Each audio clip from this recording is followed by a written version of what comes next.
So there's one more day left in the year 2023, and what a year it's been. I'm sure for a lot of us, it's had its ups and downs. Here are my 10 favorite releases of 2023. As you're going to be able to see very soon, this is predominantly going to be a niche list. I'm very excited to share my list with you in just a moment, so make sure to stay tuned.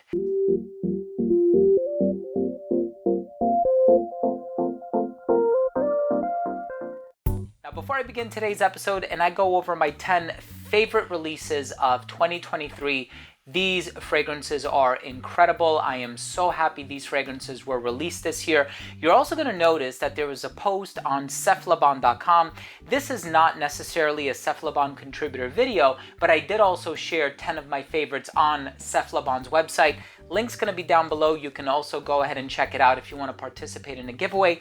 But before I begin the video, I want to mention that if you like this type of content, hit the subscribe button, hit the bell, and please give this video a thumbs up.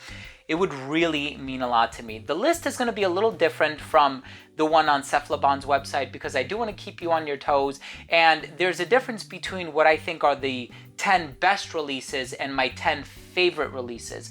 Also, the list is going to shift a little bit because there's one on Cephalabon's website that I don't own yet, which is Absolute Aventus by Creed.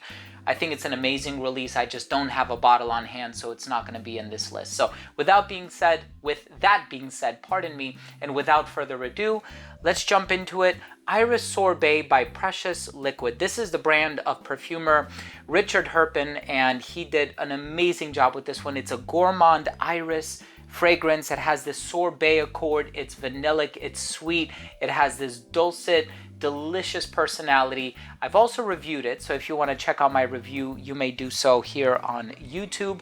Another new one by Narcotica. This is called Happy Dust. So this is a beautiful, spicy, cardamom, cinnamony, slightly boozy type of a gourmand perfume. In the same family as Raised Spirits by Navitus Parfum, Changing Constance by Penhaligon's, and even Minuit et Demi by Fragrance du Bois. So if you like those types of fragrances, you're really going to like Happy Dust, and I really enjoy it. Here we have a sort of gourmand apple fragrance. This is an apple pie sort of a fragrance. It's called Janie by the French brand Soradora. This is a beautiful gourmand. They also had one released this year called Mallow. I personally like this one a little bit better, and the bottle is beautiful with the frosted glass finish. I like that sort of slightly opaque, slightly transparent feel to it. The frosted glass just has this beautiful presentation to it. It's called Janie. If you're looking for a sweet cinnamony apple type of a fragrance, it is the way to go.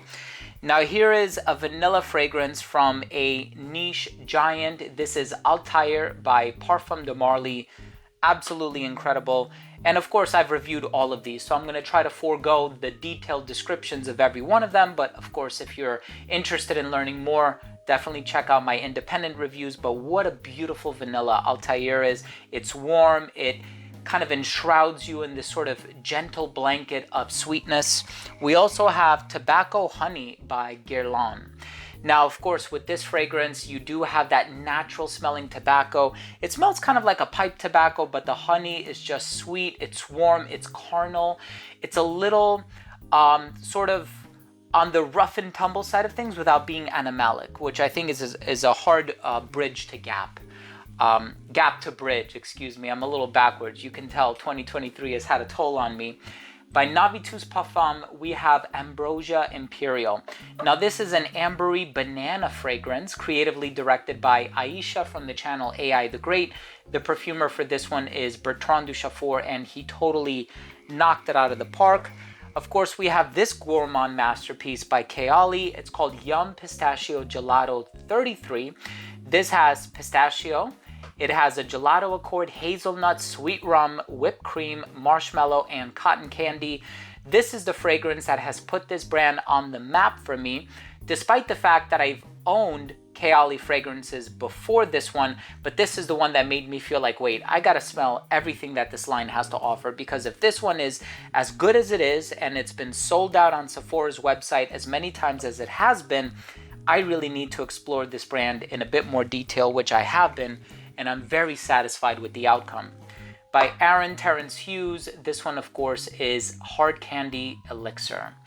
Now, of course, there's been so many Aaron Terrence Hughes releases this year, but Hard Candy Elixir is the one that I have found myself wearing the most. The original Hard Candy is wonderful. This one with that vanilla pear type of a combination and that long-lasting ambergris and musk dry down. This one is phenomenal. Gets compared to Ultra Mall by Jean Paul Gaultier. By Micallef, we have Gin and Tonic. Boozy, bright, fizzy, effervescent mint and citrus fragrance. I wore it so much over the summer. What a fantastic and spectacular perfume by the brand Micallef. One that I can't recommend enough. And the fragrance that I put in my number one spot, and I really do love this one. We do need to have some honorable mentions. Of course, we need Ganymede Extrait by Marc-Antoine Barrois. That one is absolutely phenomenal. A composition by Kenton Biche. We also have Absolute Aventus, as I mentioned before. There's been a lot of really wonderful releases this year. Baklava Royale by Navitus Parfum. Caramel Pop by Vivamore Parfum. But the one that had to go in my number one spot, this was Love at First Sniff. I knew I needed a bottle as soon as I tried this one. This one by Amouage, Jubilation 40.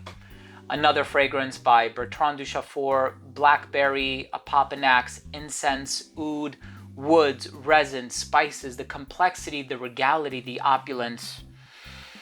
Jubilation 40 by Amouage takes the cake for the year 2023. Congratulations to the Amouage brand. They truly did a phenomenal job with this release. But as you can tell, 10 phenomenal fragrances, some of the best, in my opinion, released in 2023. What have been your favorite releases? Drop your comment down below. Also, if you enjoyed this video, please don't forget to support the channel by subscribing to it, hit the bell, and please give this video a thumbs up for the algorithm as well. Thanks again for watching. I love you guys. Happy New Year. And we'll see you tomorrow with a new episode. Bye.